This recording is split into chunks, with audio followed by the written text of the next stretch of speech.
I'm interested to know what has your legal journey been like, and how did you get into family law? Well, I fell into family law, really, I think is the easiest way to put Mm, it. Legal journeys tend to be long and tortuous for many people, yes. although interestingly, I think in more recent times, people tend to go straight into a specialty area and stick with it throughout their lives.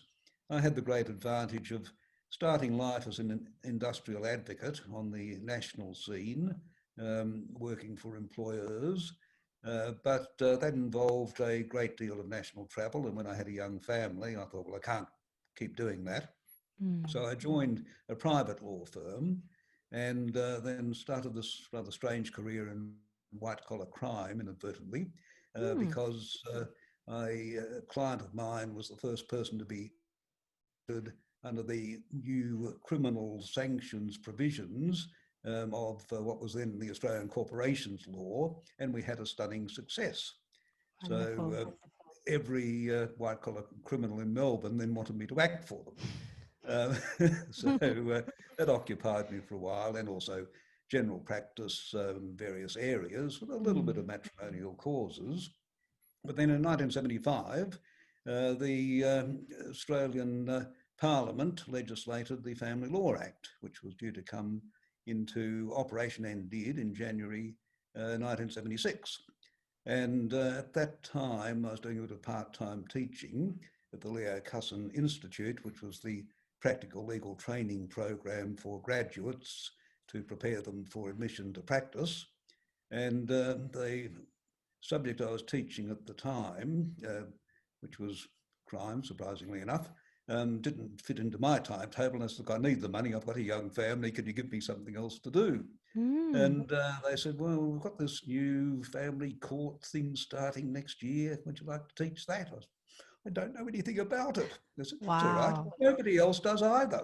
Yes. So I was on a committee with two senior matrimonial causes barristers to design and run the course. And Wow. both of those barristers were then appointed as family court judges. So that left me alone to design and prepare and conduct the course from the beginning. And it kind of took me over from there, really, one way and Wonderful. another.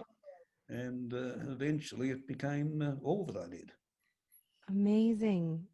I recently interviewed Dinah Bryant, and she was talking about how she was, I think, in Perth in 1975, and she just kind of fell into, that it was a new area. I mean, it was basically new law, and every time you were going to court, you were making new law. And I think it sounded like a very interesting time to be practicing family law in It was Australia. a fantastic time to be practicing, and because everyone was learning together, including the Yes, judges. yes, So yes. every case in 1976 that we did, it was a collaborative effort between Wow. the bench and the bar to try to work out what on earth we were doing and where we should be going. And it Wow. also provided an opportunity to break down the barrier between bench and bar and between bar and solicitors. And in 1977, we founded the Family Lawyers Association of Victoria, which I became the foundation president. And the members were barristers, solicitors, judges, and we all got together at least once a month uh, for for a meal and to learn from each other. And Wow. that has continued in one form or another. It created Amazing. great problems with the bar, who didn't like the idea of barristers mixing with solicitors. Mm. But as the judges were involved, there was nothing much they could do about it. Yeah. And that collegiality, I think, that started then has continued throughout the ensuing 45 years or so. Wonderful. That's amazing, Ian. And Ian, you're highly recognized by your peers for your contributions in Australia on international family law. You've been, served as president, chair of so many different organizations. What motivates you to lead, share, and mentor those around you? Ooh, what a good question. Something I've never really thought deeply about. I Mm, think at one level, a love of teaching and learning. And the best way to learn is to teach, because it really Yes. makes you think about what the nuts and bolts and mechanics are and what you can usefully convey to people that's going to help them in their day-to-day professional lives. Mm. The, on the mentoring side, we are a profession, and that carries with it a responsibility to the community and to the profession itself to try to achieve the highest practical standards that we can.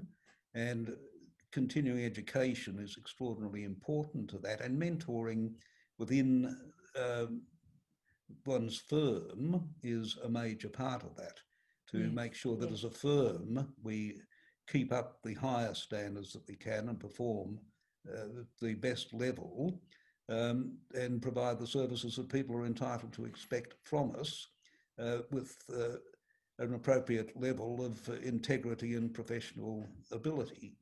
Um, so I think that they're important things. In terms of mentoring, in a law firm, you can't keep on everyone who ever works for you.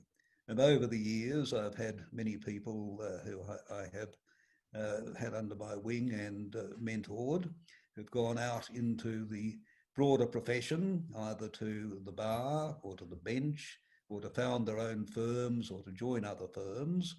And it gives me an enormous amount of pleasure to see them succeeding and building on the basis that I hope we were able to provide for them within our firm. So good. Some few years ago, I was fortunate enough to be awarded the Law Council of Australia President's Medal, and we had a little celebration where we invited all our previous chickens to come home Oh, and wow. Yes. and join in the celebration. It was just a fantastic experience, and it really made it worthwhile from my point of view, that Absolutely. what we're able to contribute. I think Yes. also an interesting factor is that family law is almost unique, I think, in its collegiality and its willingness to share knowledge. Most Yes. other areas of law fairly closely guard their professional and trade secrets, and when Yes. people do speak at seminars, they're not giving a great deal away.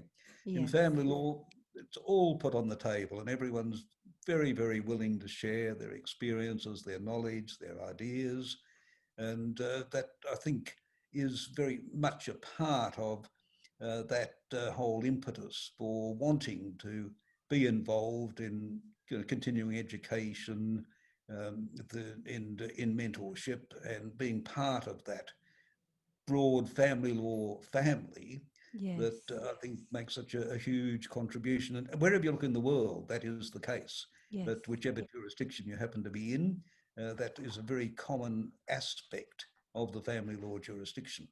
Mm.